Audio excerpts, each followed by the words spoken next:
bangga kita di hadapan Tuhan, memuji Tuhan. Kita persiapkan hati kita bagi Dia. Kita datang kepada Tuhan, menyembah Allah yang hidup dalam firman kita. Haleluya, bersyukur. Haleluya.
sama-sama berkumpul di tempat ini beribadah, memuji, memuliakan nama Tuhan.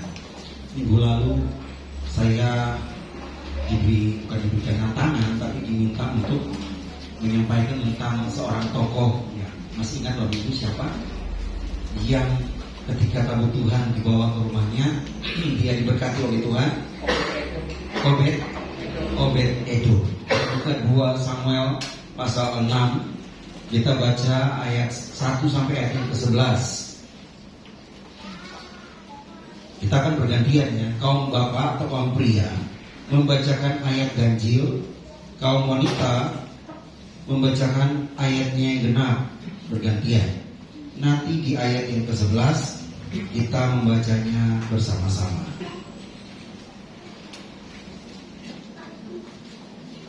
Semua sudah dapat? 2 Samuel pasal 6 ayat 1 sampai ayat 11.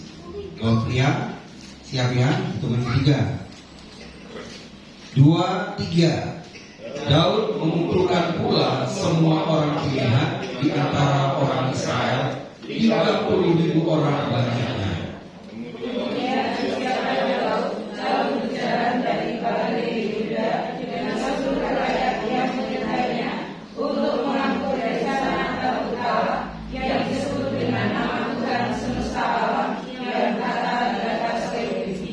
Mereka menaikkan tabut Allah itu ke dalam kereta yang baru setelah mengangkatnya dari rumah Abinadab yang di atas bukit. Lalu Uza dan Ahio, anak-anak Abinadab, mengantarkan kereta itu. Uza berjalan sesamping tabut Allah itu, sedang Ahio berjalan di depan tabut itu. Daud dan seluruh kaum Israel menari-nari di hadapan Tuhan dengan sekuat tenaga, diiringi nyanyian, kecapi, gambus, rebana, kelentung, dan cenacap.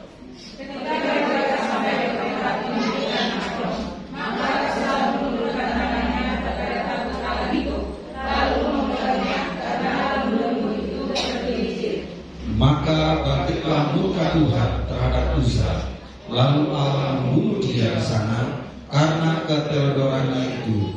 Ia mati di sana dekat tabut Allah itu.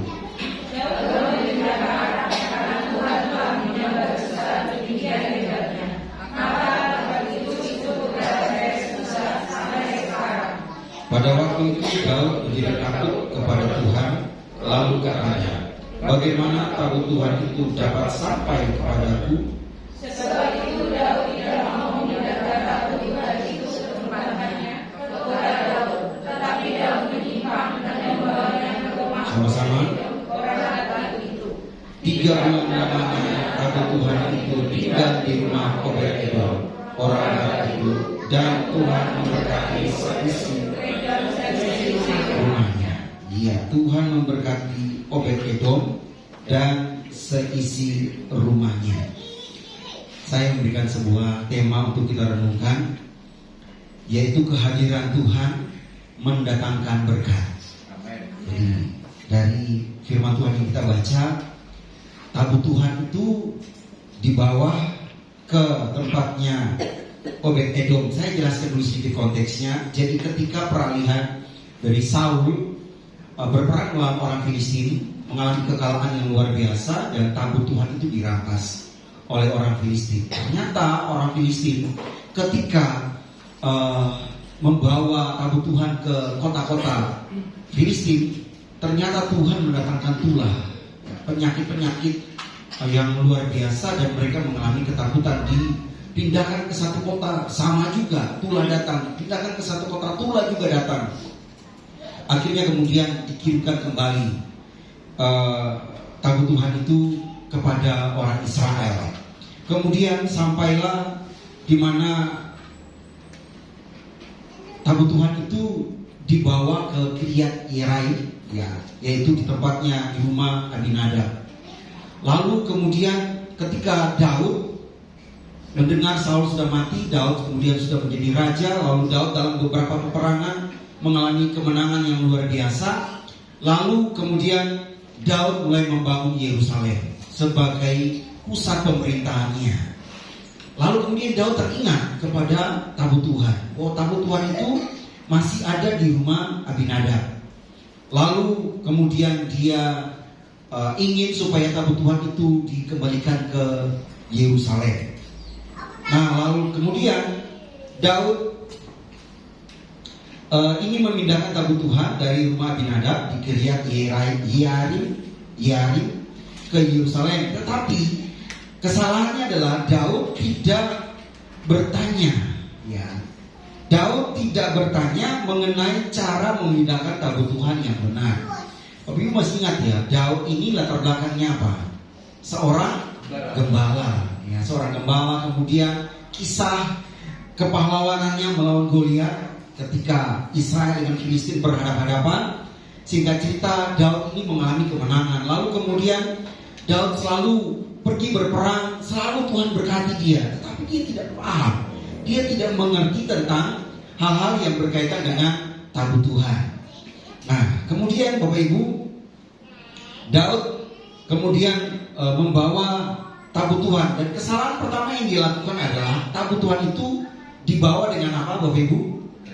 Dibawa dengan kereta. Walaupun keretanya baru, tapi itu melanggar hukum, ya, melanggar hukum dan ketetapan yang disampaikan oleh Musa mengenai tabut Tuhan.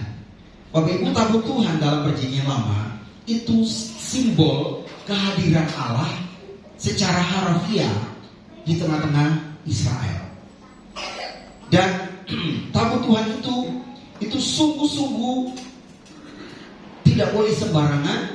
Di dalam Yosua itu dijelaskan, ya, bahwa kalau tabut Tuhan itu,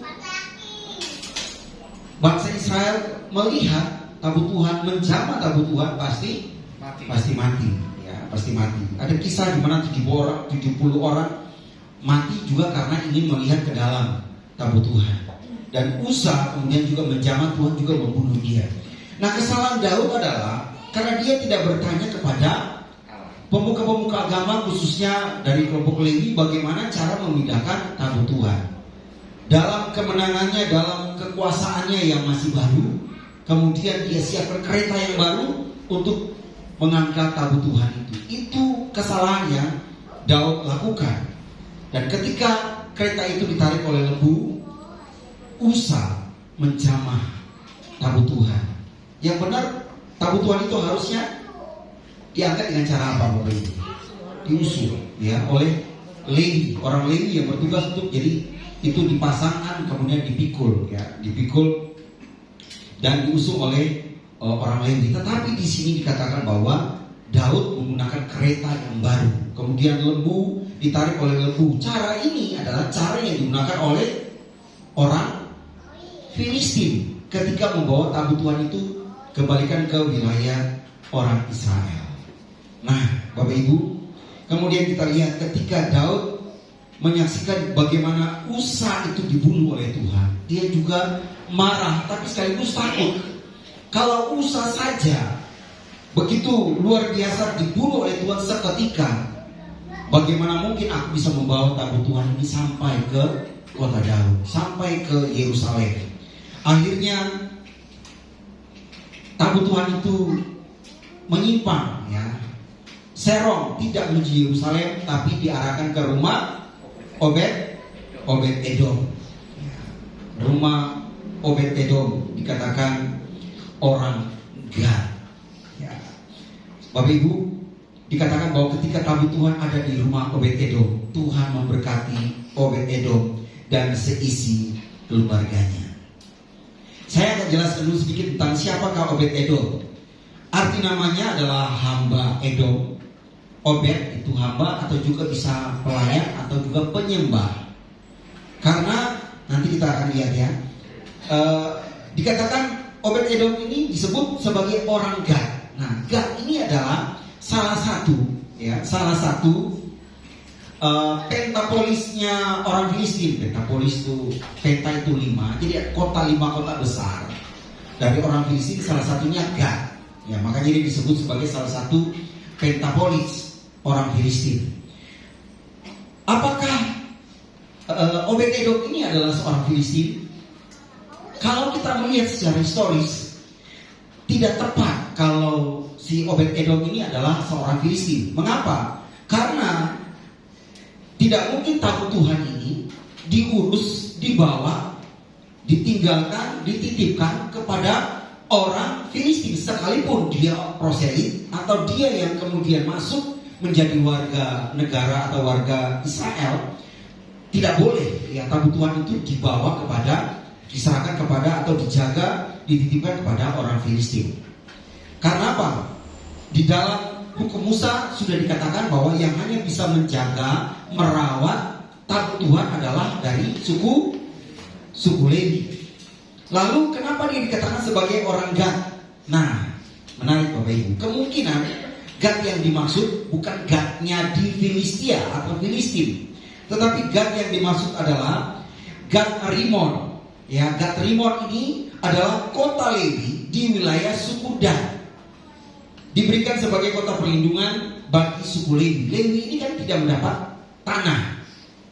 Hanya 11 suku yang lain. Suku Lewi karena dikhususkan untuk melayani Tuhan di kemah suci, maka ada suku-suku lain juga yang memberikan tanah kepada mereka sebagai kota perlindungan, ya. Dan dikatakan bahwa salah satu kotanya yaitu kota Lewi disebut dengan Gad Rimon.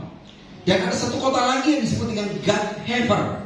Tapi Gad Hefer itu sebuah kota di wilayah Zebulon, ya, daerah Galilea, yang dikenal dengan tempat kelahirannya seorang nabi yang melarikan diri jauh dari hadapan Tuhan. Dan kemudian bukan dia menelan ikan, tapi dia ditelan oleh ikan. Siapakah dia? Nabi Yunus. Jadi ada dua kota Gad selain Gad Filistin, ya, selain Gad wilayah Filistin, tapi ada juga Gad Rimon dan Gad Hefer. Nah, menurut catatan kemungkinan sangat besar adalah yang dimaksud dengan kota Gad, orang Gad adalah Gad Rimon. Karena apa? Di sanalah orang Lewi, ya, orang Lewi, suku Lewi ini tinggal di kota tersebut. Dan catatan-catatan yang ditulis selain dari kitab 2 Samuel, ada juga kitab yang lain yaitu 1 Tawarik pasal 13 dan pasal 15. Hanya dalam 2 kitab ini yang menyebutkan nama Obed-Edom. Dan nama Obed-Edom itu berkaitan dengan keturunan dari Kohat, dari suku Lewi yang bertugas melayani di kemah perjanjian. Di mana memang di sana ada yang mengatakan bahwa dia juga salah satu pemain alat musik, tapi juga sebagai penunggu pintu gerbang kemah tabut Tuhan. Tidak jelaskan pasti bahwa dia posisinya di mana, tapi dia ini adalah keturunan Kohat dari suku Lewi, sehingga Daud berani menitipkan tabut Tuhan ke rumahnya. Dan menariknya, Alkitab mencatat bahwa dia diberkati oleh Tuhan karena tabut Tuhan. Nah, mari kita lihat rahasia Obed-Edom diberkati oleh Tuhan. Yang pertama adalah karena ia menyambut kehadiran Tuhan. Tadi saya katakan di awal bahwa tanda simbol kehadiran Tuhan secara harafiah, secara lahiriah di tengah-tengah umat Israel, yaitu dengan apa? Kehadiran tabut Tuhan, tabut perjanjian. Itu simbol, itu tanda kehadiran Tuhan. Jadi ketika Bapak Ibu melihat ya di kemah tabernakel, di mana awan itu turun, ya, maka berkemahlah mereka di situ. Ketika awan itu naik dan bergerak, maka mereka membereskan kemah dan mereka harus berjalan. Dan di mana di ruang Maha Kudus itu ada tabut Tuhan. Di dalam tabut Tuhan itu dikatakan isinya adalah dua loh batu. Nah, Bapak Ibu, ketika tabut Tuhan dititipkan di rumah Obed-Edom, apakah dia menolak? Tidak.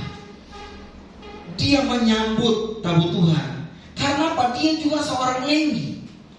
Itu adalah tugasnya untuk melayani di tabut Tuhan atau di kemah suci. Dan saat itu Obed-Edom ini memiliki keturunan yang tidak sedikit, anak-anak yang banyak, yang mereka semua melayani di kemah suci. Ada yang sebagai, dikatakan tadi, sebagai pemain musik, tapi juga ada yang sebagai penjaga pintu gerbang kemah. Nah, ada kemungkinan nama-nama dari anaknya yang bertugas, ya termasuk dia, itu disebut dengan Obed-Edom, artinya sebenarnya orang yang sama. Ya, sebenarnya orang yang sama. Jadi Obed-Edom yang dikisahkan di dalam 2 Samuel dan di 1 Tawarik itu pribadi yang sama. Tetapi ada penafsir yang lain katakan bahwa ada 3 orang. Ya, Obed-Edom, 1 pemain musik, 1 penjaga gerbang, dan Obed-Edom yang dititipkan tabut Tuhan. Karena tidak ada sumber yang begitu jelas, hanya dalam 2 Samuel dan 1 Tawarik, yang pasti bahwa Obed-Edom adalah keturunan dari suku Lewi. Maka ketika tabut Tuhan itu diantarkan ke rumahnya, Tuhan juga berkenan kepada Obed-Edom. Obed-Edom menyambut kehadiran Tuhan di tengah-tengah keluarganya. Bapak Ibu, kalau kita berbicara untuk konteks masa kini, bagaimana kita bisa menyambut Tuhan? Bagaimana kita menyambut kehadiran Tuhan? Bapak Ibu, ketika kita mengundang Tuhan, ya, kita memohon Tuhan supaya hadir di tengah-tengah rumah tangga kita. Kita memohon supaya Tuhan hadir dalam kehidupan kita. Artinya kita menyambut kehadiran Tuhan. Tuhan Yesus berkata begini di kitab Wahyu. Aku berdiri di depan pintu dan mengetok. Jikalau ada yang membukakan pintu, aku akan masuk, mendapatkannya, dan diam bersamanya, makan bersama-sama dengan dia. Artinya ketika seseorang yang katakanlah Tuhan itu ingin supaya bertata dalam kehidupannya, dalam keluarganya, dalam usahanya, kembali kepada dia mau gak menyambut kehadiran Tuhan? Artinya dia mau supaya Tuhan menjadi pusat hidupnya, Tuhan menjadi pusat dalam keluarganya, Tuhan menjadi pusat sentral dalam usaha pekerjaannya. Artinya dia menghadirkan Tuhan, dia mau supaya Tuhan itu menjadi pusat dalam hidupnya. Itu artinya kita menyambut kehadiran Tuhan. Bapak Ibu, orang yang menyambut Tuhan, orang yang menerima kehadiran Tuhan dalam hidupnya, seperti Obed-Edom, Tuhan memberkati dia dan seisi keluarganya. Bukan cuma Obed-Edom, seisi. Berarti ada anaknya, ada mantunya, ya, semua yang dikerjakan oleh anak-anaknya. Waktu itu mereka memang sebagai pelayan di kemah tabut Tuhan, kemah suci, kemah perjanjian. Tetapi Tuhan memberkati keluarganya. Bapak Ibu mau diberkati Tuhan? Bapak Ibu mau pekerjaan Bapak Ibu diberkati Tuhan? Sambut Tuhan dalam hidupmu. Jangan pernah menolak Tuhan. Bapak Ibu, kadang-kadang tanpa kita sadari kita menolak Tuhan dengan cara yang kita tidak mengerti. Ketika Tuhan bilang ayo ibadah, enggak, capek, masih banyak waktu. Kalau Tuhan bilang ayo berdoa, enggak lah, nanti aja. Kalau Tuhan bilang ayo baca firman, artinya Tuhan sedang mau memimpin hidup kita. Tuhan mau supaya kita ini diberkati. Seringkali tanpa kita sadari kita menolak Dia. Ketika Roh Kudus berbicara dalam hidup kita, seringkali kita menolak. Kita lebih memilih keinginan kita daripada menuruti keinginan Tuhan. Kita lebih memilih hawa nafsu daging kita daripada kita menaati perintah-perintah Tuhan. Itu artinya apa? Kita menolak Tuhan. Kalau kita mau menyambut Tuhan, kalau kita mau menerima Tuhan dalam hidup kita, dalam rumah tangga kita, dalam pekerjaan kita, maka kita harus punya relasi yang baik dengan Tuhan. Kita selalu berdoa, Tuhan ini hidup saya Tuhan. Tuhan ini keluargaku Tuhan.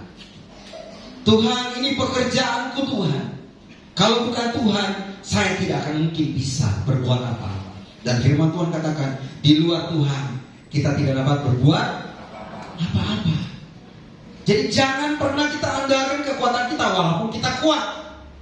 Jangan andalkan manusia sekalipun dia keluarga kita terdekat. Jangan. Karena Yeremia 17 katakan, terkutuklah orang yang mengandalkan kekuatan manusia, yang mengandalkan kekuatan dirinya sendiri. Jangan andalkan itu, tapi kita mau andalkan Tuhan. Artinya apa? Kita mau sambut kehadiran Tuhan. Tuhan hadir dalam hidupku, dalam keluargaku, dalam pekerjaanku. Supaya apa? Tuhanlah yang memberkati. Kita bekerja, kita berusaha. Berkat Tuhan datangnya dari Tuhan. Berkat datangnya dari Tuhan. Firman Tuhan katakan, kekayaan itu Tuhan yang beri. Ya, susah payah manusia tidak menambahinya. Artinya apa? Bapak Ibu, kalau Tuhan berkenan memberkati kita, kita mungkin bekerja terbatas. Mungkin kita sudah berusaha dengan kekuatan kita yang terbatas. Tapi kalau Tuhan memang mau memberkati kita, Dia akan memberkati kita berlipat-lipat kali ganda. Bapak Ibu mau diberkati, sambut kehadiran Tuhan dalam kehidupan Bapak Ibu. Yang kedua, kenapa Obed-Edom ini diberkati Tuhan? Bapak Ibu, Obed-Edom menghargai kehadiran Tuhan, menghormati kehadiran Tuhan di rumahnya. Bapak Ibu, Usa tidak menghormati Tuhan.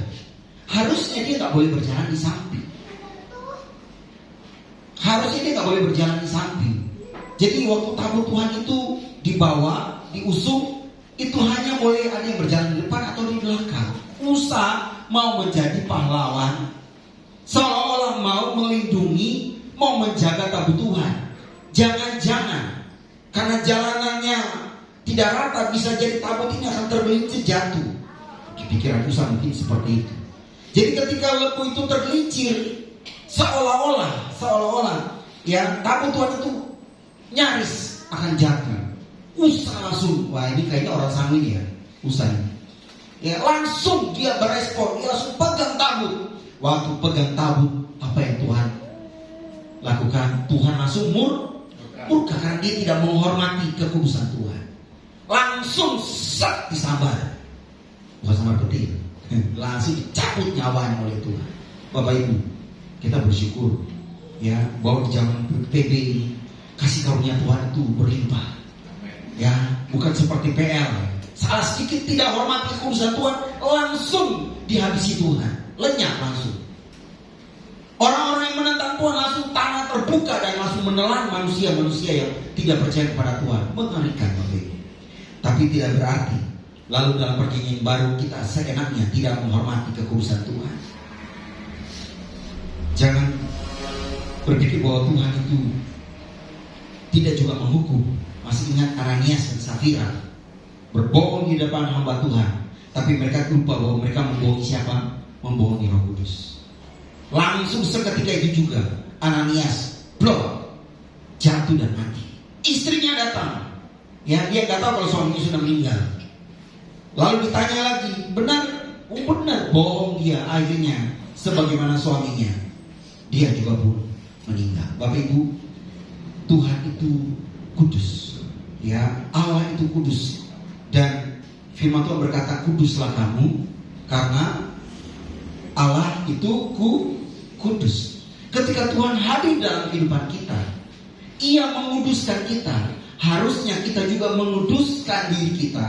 Untuk apa? Menghormati Tuhan dalam hidup kita. Bapak Ibu percaya Roh Kudus ada hidup Bapak Ibu?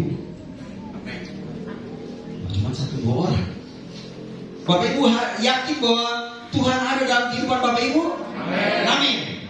Pertanyaan saya, apakah Bapak Ibu sudah selama ini menghormati kehadirannya di dalam kehidupan Bapak Ibu? Bapak Ibu jawab sendiri biar Tuhan.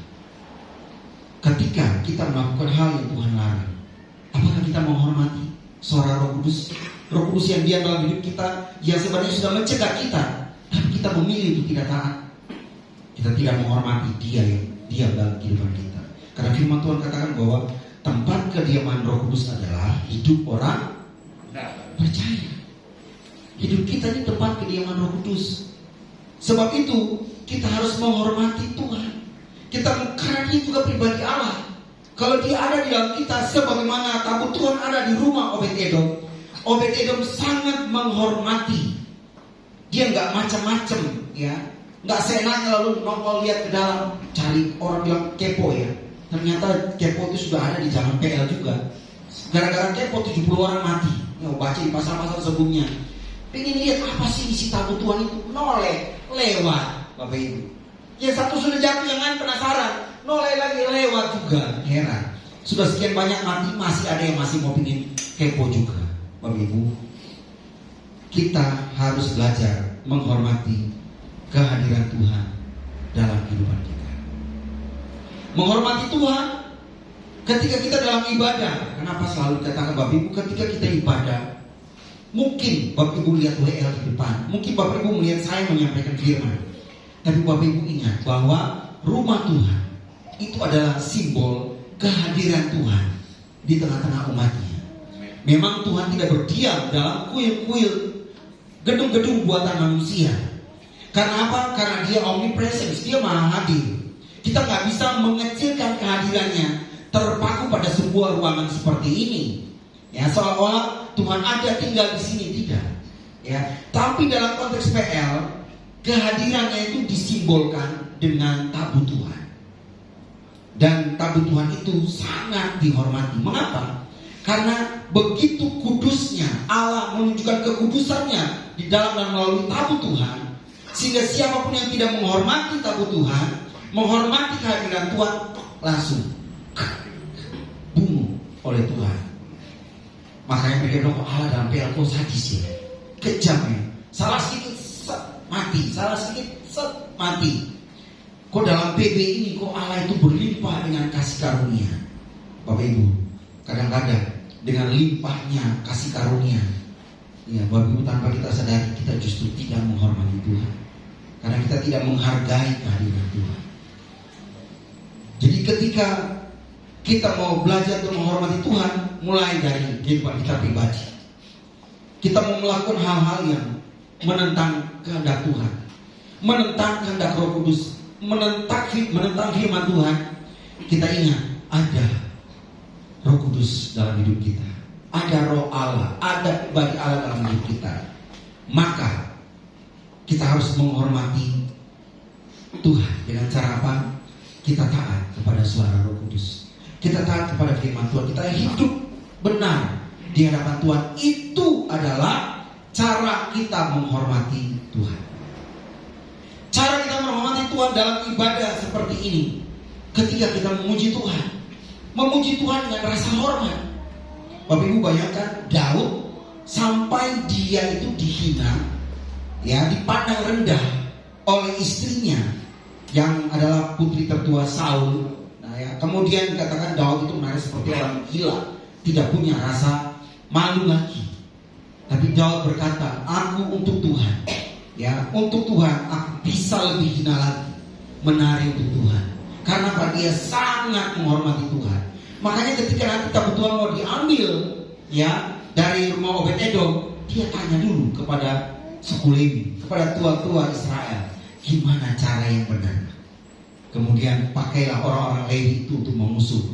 Dan setiap tabut itu diangkat dan mereka berjalan 6 langkah, seekor lembu disembelih. Tiap 6 langkah, seekor lembu disembelih. Saya hitung kira-kira jarak antara tempat Obed-Edom ini, Gad ini, daerah Gad ke Yerusalem, itu kurang lebih antara 10 sampai 15 km. Berarti kurang lebih sini sampai di Belinia, Talun sedikit, kurang lebih segitu. Bayangkan, kalau jaraknya taruh lebih 10 kilo. 10 kilo, 1 kilo itu berapa langkah? Berapa kaki kira-kira langkah kaki? Katakanlah kalau 1 kilo itu 1000 meter, katakanlah 900 lah. 900. Berarti kalau 900 dikali 1000 langkah, 9000 langkah, 9000 langkah dibagi 6. Berapa itu? Boleh dihitung. Setiap 6 langkah 1 lembu, berarti ada berapa lembu yang dikorbankan? Banyak sekali. Ya, waktu itu pesta, ya. Untung gak ada saya waktu itu. Kalau ada saya, ada Mas Joyo, wah, kita makan besar di sana. Bapak Ibu, setiap 6 langkah dikorbankan. Begitu ekstrimnya Daud, sampai dia begitu menghormati Tuhan dengan cara yang ekstrim. Bahkan dia menari-nari seperti orang tidak waras. Demi apa? Demi menyenangkan Tuhan. Jadi Bapak Ibu, kenapa dibilang ada lagu bilang seperti Daud menari? Kalau Bapak Ibu mau praktekkan seperti Daud menari, harusnya Bapak Ibu menari seperti orang yang agak sedikit gangguan jiwa. Sampai orang lain bilang, ih, tidak malu sih. Nah, itu benar itu. Kalau orang lain sudah mencibir, kita ekstrim bergoyang untuk Tuhan, artinya kita nggak apa-apa. Orang mau hina saya, orang mau malu, mau apa, bilang saya malu-maluin, nggak apa-apa. Yang penting ini untuk Tuhan. Saya mau menari untuk Tuhan sungguh-sungguh karena saya menghormati Tuhan. Amin Bapak Ibu. Nanti ya kalau ada lagu, ya lagu yang semangat, saya mau cek dari belakang. Ya lihat, mana yang jaim-jaim ini. Bapak Ibu kalau untuk Tuhan Bapak Ibu, menarilah seperti Daud menari. Dia menari dengan segenap hati, dengan segenap kekuatannya. Bahkan sudah gak ada lagi rasa malu sebagai seorang raja. Tapi Tuhan berkenan. Makanya Tuhan bilang, aku cocok sama si Daud. Daud itu cocok dengan hatiku. Makanya walaupun Daud sudah banyak buat kesalahan, tapi Daud itu menjadi nenek moyang kebanggaan ya dari Yesus Kristus, disebut sebagai anak Daud. Tuhan sangat memberkati Daud.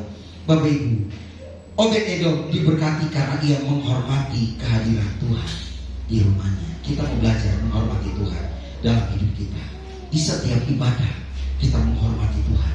Karena dengan cara itulah Tuhan melihat dan Tuhan akan memberkati kita. Mungkin hal itu sederhana, mungkin hal itu kecil, mungkin hal itu sepele, tapi Tuhan itu melihat sampai kedalaman hati kita.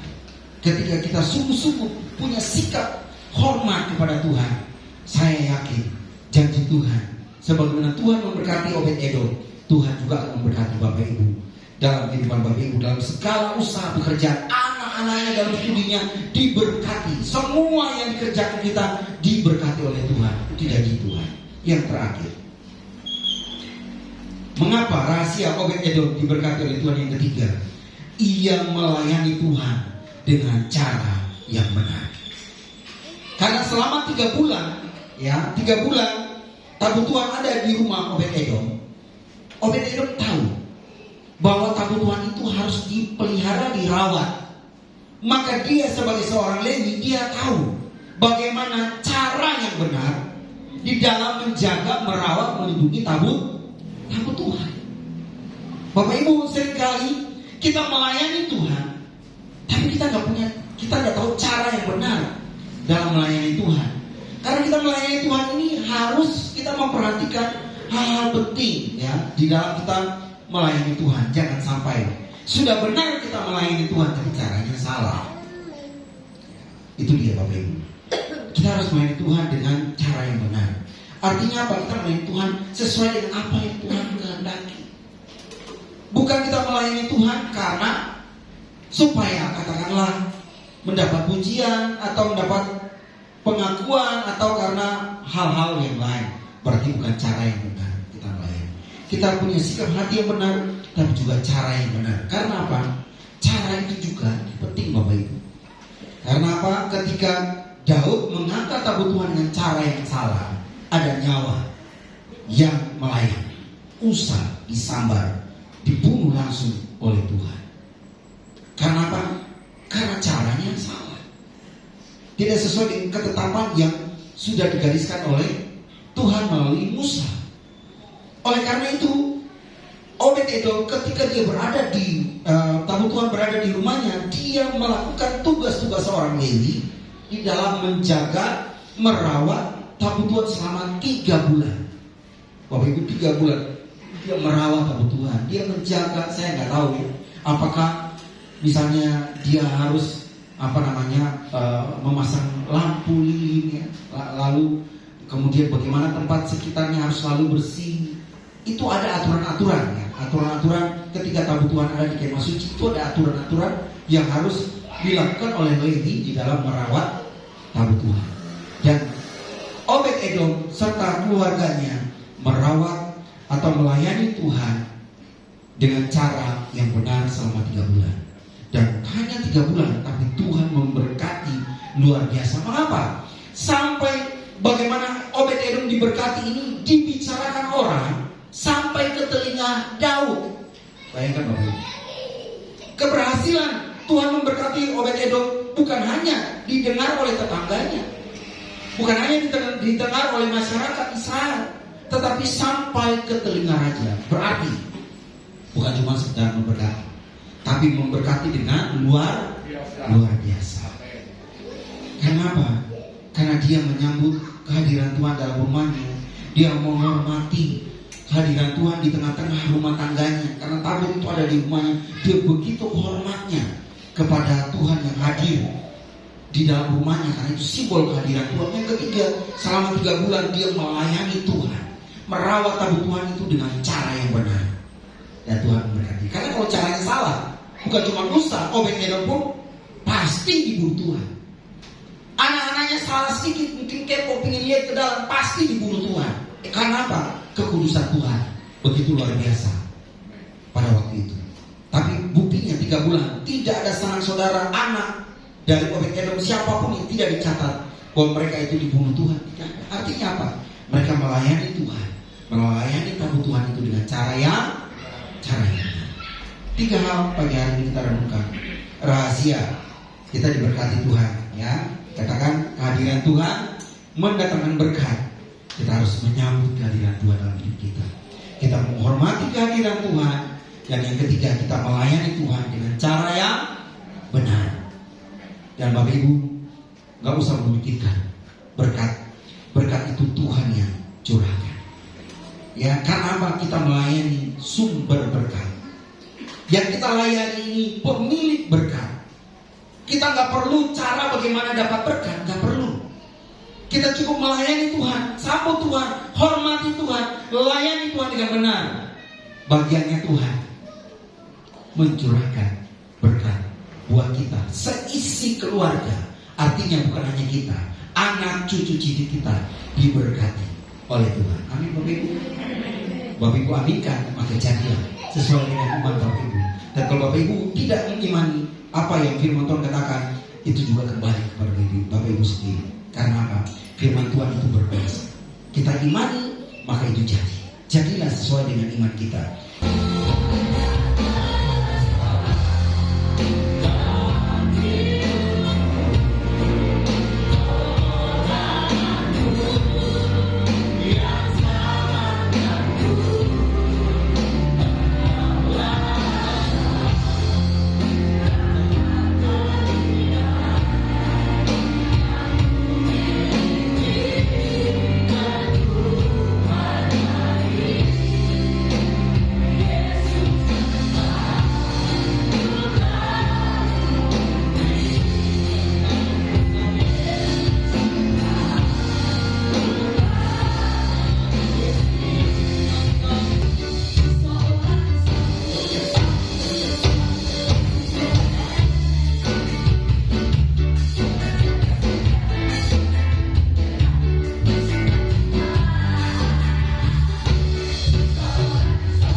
Pagi hari ini pulanglah dan terimalah berkat dari tempat yang maha tinggi.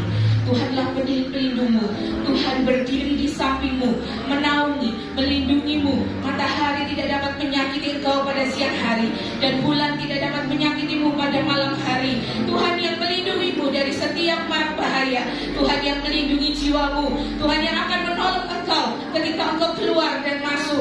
Dia akan menolong engkau mulai dari hari ini sampai selama-lamanya. Semua diberkati oleh Tuhan, ditolong oleh Tuhan.